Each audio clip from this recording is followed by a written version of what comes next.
उत्तर प्रदेश के एक छोटे से शहर गोरखपुर में 3 भाइयों का परिवार रहता था, जिसमें सबसे छोटा सूजी था, जो देखने में बेहद मासूम और बहुत ही सुंदर था। उसकी बड़ी-बड़ी आँखें, सफ़ेद चिट्ठा रंग, घुंघराले बाल इतना सुंदर कि सब लोग उसकी सुंदरता की तारीफ़ करते थे। सभी लोग उससे बेहद प्यार करते थे। समय बीतता गया, सूजी जब स्कूल जाता है, तो वहीं उसकी मुलाकात एक रिया नाम की लड़की से होती है, जो उसी की तरह वो भी बेहद ही सुंदर थी। दोनों में दोस्ती हो जाती है, दोस्ती कब प्रेम में बदल जाती है। दोनों की मासूम प्यार 2 साल चलता है। इसी बीच जो रिया होती है, उसका परिवार लखनऊ शिफ्ट हो जाता है।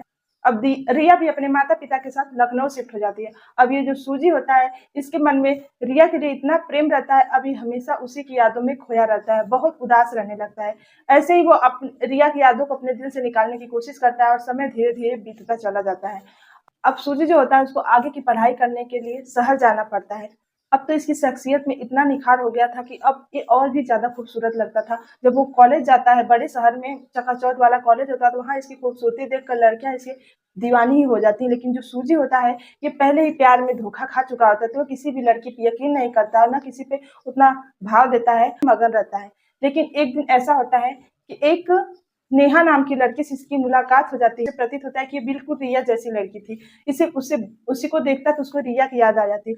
अब ये उससे प्रेम करने लगता है, दोनों एक-दूसरे से बेहद प्यार करने लगते हैं, लेकिन इन दोनों में जो होता है जाति का फ़र्क होता है। ये जो दोनों में जात भी डिफरेंट था, इसलिए अब ये सोचते हैं कि हम लोग शादी कर लें, घर पे बातें करते हैं तो घर वाले नहीं मानते हैं। बोलते हैं, "नहीं, अभी तुम पढ़ाई पे ध्यान दो, अभी शादी की उम्र ही क्या है?" दोनों डिसाइड करते हैं कि चलो भागकर कोर्ट मैरेज कर लेते हैं। दोनों लड़की जो होती है अपने घर से भाग जाती है, दोनों एक जगह जाकर कोर्ट मैरिज कर लेते हैं। अब ये जो सूजी होता है, इसके ऊपर ज़िम्मेदारी आ जाती है। नेहा को लेकर एक किराए के रूम में लेकर रहने लगता है। अब यहाँ पे इसको प्राइवेट जॉब करने लगता है और जो छोटी-छोटी खुशियाँ हैं, दोनों एक-दूसरे से मिलकर बाँटने लगते हैं। ऐसे ही कुछ दिन हो जाता है।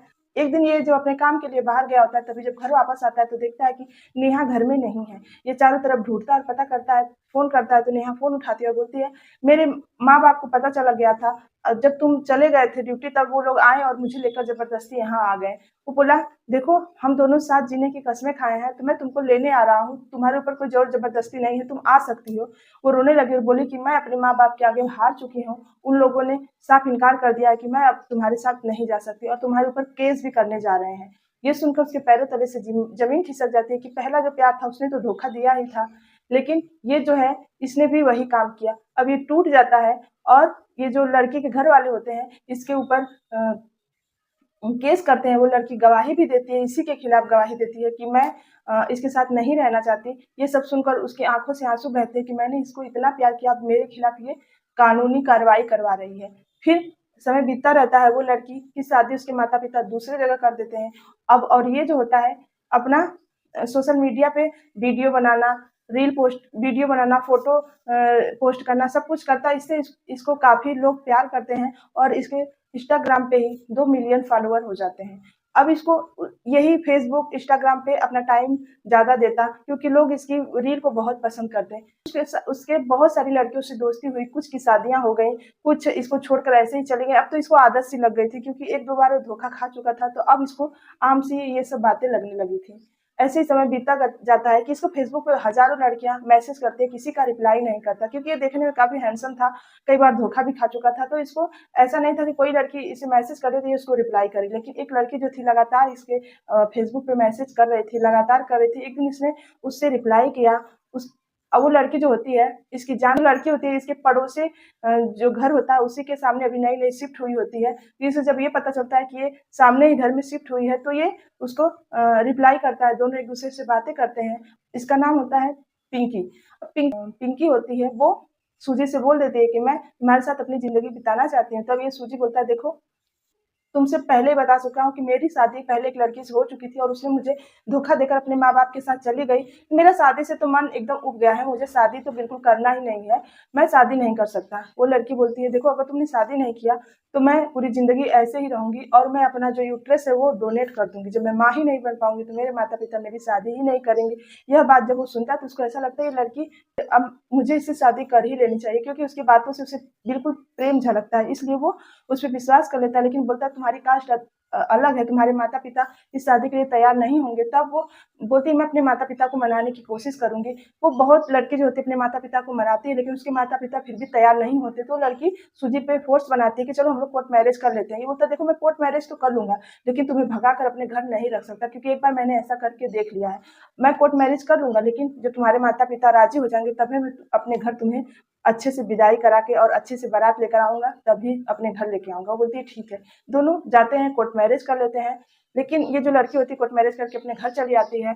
अपने माता-पिता को रोज़ उसका काम था मनाना, और ये लड़का जो होता है ये भी अपने माता-पिता को मनाता है, क्योंकि माता-पिता इसको पहले समझाते हैं, बेटा तुमने पहले ऐसे कर चुके हो, आखिर तुम ये फिर उसी रास्ते पे क्यों निकल चुके हो? बोलता है नहीं माँ, ये सच में अच्छी लड़की है।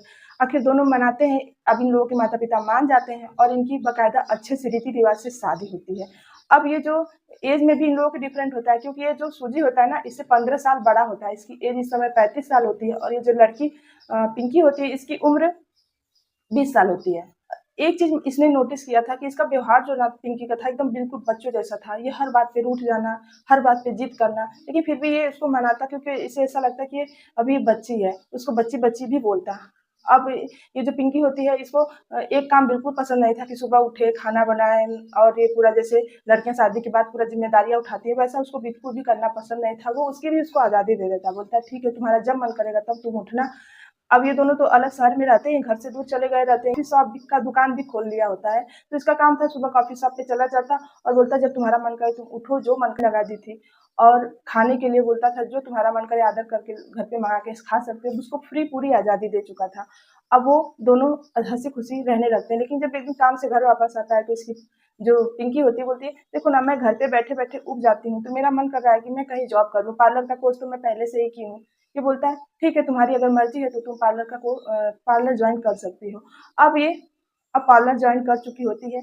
अब ये जो सुबह सूजी जाता, रात में 10-11 बजे आता, दोनों थके हारे रहते हैं, सो जाते हैं, और सुबह जब तक ये सूजी सोकर उठता तब तक ये अपने पार्लर पहुँच जाती है। दोनों में अब दूरियाँ बढ़ने लगी थी, और ये जो होता है ये बोलता है देखो तुम जब से जॉब करने लगी ना मुझे कुछ अच्छा नहीं लग रहा है, तुम अब मेरे से दूर होने लगी हो। बोलती है नहीं, कुछ ही दिन कोई बात है, पैसे कुछ इकट्ठा कर लेंगे हम लोग तो फिर सेटल हो जाएँगे। ये फिर उसकी हामी में हामी मिला देता। अब दोनों ऐसे ही, लेकिन कुछ तो बदला था। अब दोनों के रिश्तों में दूरियाँ भी हो गई थी, अब दोनों एक-दूसरे से नोक-झोंक भी होने लगी थी। एक दिन सूजी इससे के बीच बहस हो जाती है और गुस्सा होकर अपने मायके चली जाती है। अब इसको उसके मायके जाता है, उसको मनाता है, बोलता है चलो मेरे से जो भी मैंने तुमको गुस्से में बोल दिया है, उसके लिए मैं तुमसे माफ़ी माँगता हूँ और घर चलो। उसकी माँ भी उसको बोलती है बेटा घर जाओ, थोड़ी बहुत नोक-झोंक तो होती रहती है।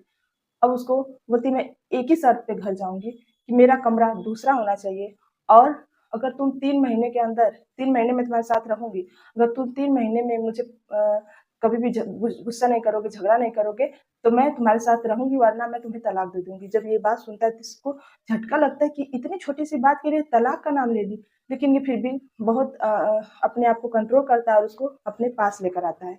अब इसका ये काम था कि वो कुछ भी करती है उसे डाँटता नहीं, बोलता नहीं।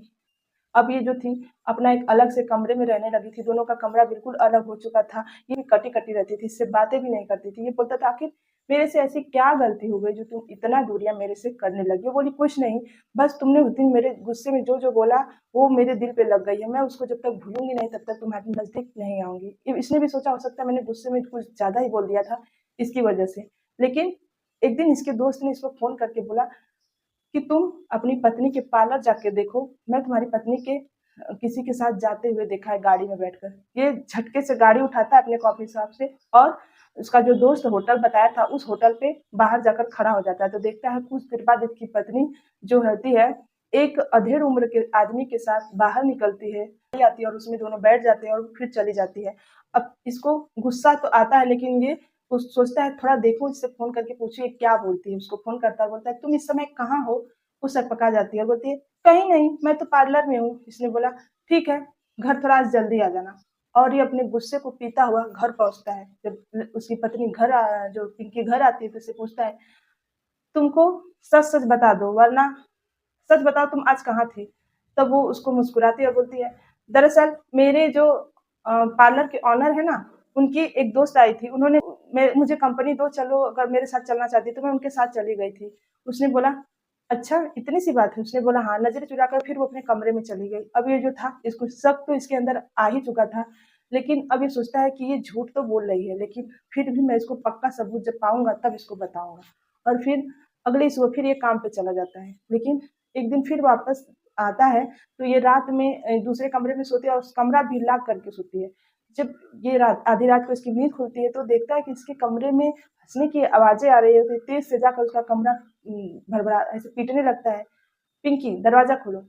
ये सकपका कर बाहर आती है और बोलती है, "क्या हुआ? क्यों चिल्ला रहे हो?" बोलता है, "तुम किससे बातें कर रही हो?" उसने बोला, "मेरी एक दोस्त थी, मैंने उसी से फ़ोन पे बातें कर रही हूँ।" जब ये ज़बरदस्ती उसका फ़ोन पकड़ कर अपने हाथ में ले लेता है और देखता है तो बोलती है, "फ़ोन मुझे दे दो।" तो ये बोलता है, "नहीं, मैं तुम्हारा फ़ोन चेक करके रहूँगा, आखिर मेरे पीठ पीछे क्या कर रही हो?"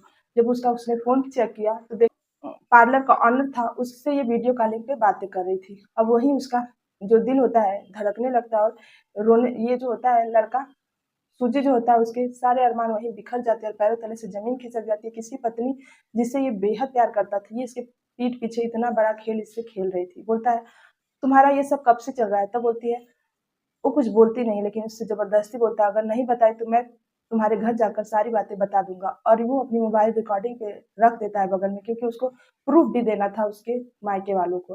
फिर वो उसको नहीं पता था कि मेरी बातें रिकॉर्ड हो रही है। वो उससे बोलता है, "तुम पहले बताओ ना उसके साथ से कब से?" तब बोलती है, पिछले 5 से 6 महीने पिछले 6 महीने से हम लोगों का रिश्ता चल रहा है। फिर बोलता है, "तुमने उसके साथ कितना बार रिलेशन बनाया?" वो कुछ देर के लिए रुकती है लेकिन जब ये सख्ती से पूछता है तो बोलती है, "7 से 8 बार।" ये सुनकर ये शॉक रह जाता है, इसीलिए इसको अभी अपने करीब नहीं आने देती थी और ये होटलों में उसके साथ घूमती थी और ये उस जो पिंकी होती है इसके पैरों में गिरकर रोने लगती है, बोलती है, "मुझे माफ़ कर दो, प्लीज़ मेरे घर वालों को मत बताना, मैं तुम्हारे साथ मैं बहक गई थी, मुझे नहीं पता था, प्लीज़ मुझे माफ़ कर दो कि मैं तुम्हें माफ़ कर दूँगा, लेकिन आज के बाद तुम पार्लर नहीं जाओगी, सारे रिश्ते उधर से छोड़ दो और अब तुम पहले जैसी बन जाओ, तो मैं तुम्हें माफ़ कर सकता हूँ।" वो जो होती है गिड़गिड़ाती है, रोती बोलती हाँ, बिल्कुल मैं पहले जैसी बन जाऊँगी। अब ये जो थी पार्लर की नौकरी छोड़ चुकी थी, ये कॉफ़ी शॉप पे चला जाता और ये पूरे दिन घर पे बैठी रहती। अब इसको ऐसा लगा था कि अगर मैं कॉफ़ी शॉप पे चला जाता हूँ, ये कहीं पीठ पीछे घर पे बुलाती तो नहीं क्योंकि इसके मन में पहले ही शंका भर चुकी थी। ये अपने भाई की लड़की को अपने घर बुला लेता, छोटी-सी बच्ची थी, क्योंकि उसको सोचता था ये घर पे रहेगी तो थ शायद ये जो होगा ये बताएगी। एक दिन पिंकी इसको फ़ोन करती है, बोलती है, "2 कॉफ़ी घर पे भिजवा दो।" ये अपने दुकान से एक लड़के को कॉफ़ी 2 कॉफ़ी देकर उस लड़के को घर भेजता है और पिंकी को फ़ोन कर लगाने लगता है कि बता दो कि कॉफ़ी जा रही है, गेट खोलकर ले लेना। जब ये फ़ोन मिलाता है तो फ़ोन स्विच ऑफ जाता है। ये परेशान हो जाता है, कई बार फ़ोन लगाने की कोशिश करता है, तो अपने जो भाई की लड़की है उसकी मोबाइल पे फ़ोन करता है तो बोलती है चाचू-चाची कहीं नहीं दिख रही हैं, तो भागा-भागा घर आता है और देखता है कि इसकी पत्नी कहीं भी नहीं है, छत पे नहीं, गलियों में नहीं। जब पूरा दिन ढूँढता है, नहीं मिलती है, तब वो उसको पता चल जाता है कि अब वो भाग चुकी है और वो उसके घर वालों को फ़ोन करके बताता है और पुलिस में कंप्लेन करता है। एक और कांड होता है कि वो जो पार्लर का ऑनर होता है उसको किसी ने गोली मार दी होती है, लेकिन वो 3-4 गोली लगने के बावजूद बच जाता है। अब जो इसकी पत्नी पिंकी होती है, एक दिन सुबह इसको पुलिस लेकर इसके घर पे आ जाती है और गवाही देती है कि मेरे ही पति ने मेरे ऑनर को गोली मरवाने की कोशिश की है। अब पुलिस इसको पकड़ कर ले जाती है, 4 महीने इसको जेल में रखती है और ये जेल में यही सोचता है, पश्चाताप करता है और बोलता है, जिसने मैंने पूरी ज़िंदगी समझी, उसी ने मेरी पूरी ज़िंदगी उजाड़ दी। आखिर 4 महीने बाद वो जेल से छूटता है, अब वो अपने परिवार में जा चुका है, अपने परिवार में माता-पिता के पास रहता है, लेकिन अभी भी उसके अंदर बहुत ज़्यादा दुःख है और वो पूरा सोचता रहता है कि काश मुझे पहले इसका असली चेहरा पता चल गया होता। तो आज की कहानी कैसी लगी कमेंट सेक्शन में ज़रूर बताइए। तो आज के लिए बस इतना। अगर ये वीडियो अच्छा लगे तो वीडियो को लाइक और चैनल को सब्सक्राइब कर लीजिए। नमस्कार।